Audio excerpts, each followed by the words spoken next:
Welcome back and happy Thursday. I'm Josephine Sage. Let's talk weather. So as we continue to get towards the end of the work week and into the weekend days, we do have temperatures still heating on up. We're reaching temperatures in those mid, maybe even upper 80s by the time this hot weekend rolls on through. And that also means high UV levels. That UV index does show that moderate is just at 3, high is at 6 or more, very high is 8 or more, and extreme 11 or more in terms of, well, the UV index. So this weekend we are going to be mostly in that high zone, but during the afternoon hours when that peak sunshine is out, we are going to be seeing those very high levels. Make sure you get the SPF out.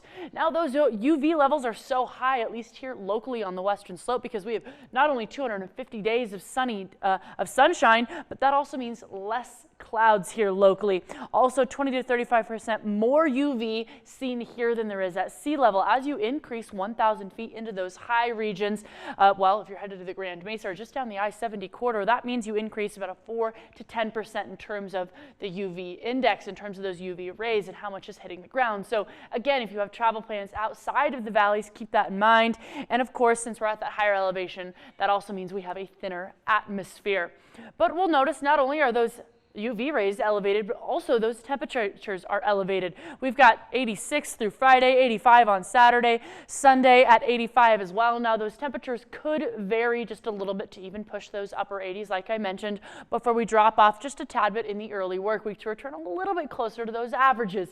But speaking of those temperatures possibly varying on Saturday for CMU's graduation, it's starting off quite pleasant before we start to see those, well, warmer temperatures during the afternoon hours. Maybe try to find some sunshine for those graduation parties, or, well, just if you have those afternoon Saturday plans. Now we're going to continue to see these clouds come and go, especially in our futurecast. Lots of sunshine tomorrow afternoon, and even as we wake up on Saturday, we're going to start to see maybe just a little bit more of that cloud coverage roll on through, especially locally, and then that'll continue into Saturday afternoon. Saturday, kind of late afternoon, early evening, we might start to see some showers through the I-70 corridor and through those northern mountains, but again, locally, the trend is dry, the trend is warm.